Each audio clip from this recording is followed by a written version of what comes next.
I just want to make sure that the people that are watching this here at home understand what we are dealing with. Ms. Lamo, are these schools optional? No. And what are the ages? At what age does the school start at? So thanks to Tibet Action's work and the report that they have done, the first report reported that it was ages from 6 to 18 onwards. And then the new report, which Dr. Jallo has been instrumental in exposing the hidden policies, children are as young as 4 and 5-year-olds.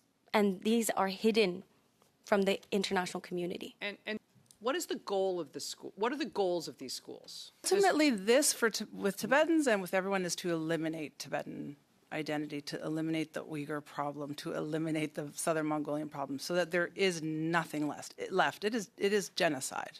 How do we plead our case in a way that can convince the Chinese government and deciders to respect the freedoms and wills of people, and showing that it's not an affront to the collective that the Chinese government cares so much about?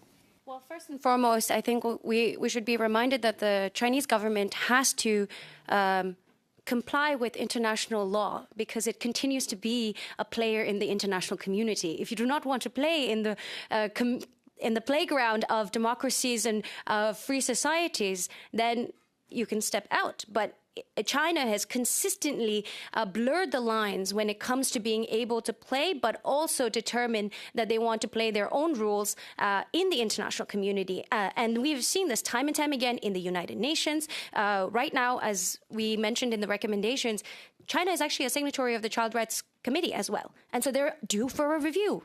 And here is an opportunity, perfect opportunity for them to, this is not us entering China and talking about their internal matters. We're talking about occupied nations like Tibet and talking about the rights of a child. We're talking about preventing a genocide from happening. And this Canadian government has already recognized the genocide against Uyghur people. We have known that the situation of the Uyghurs and the Tibetans are very similar.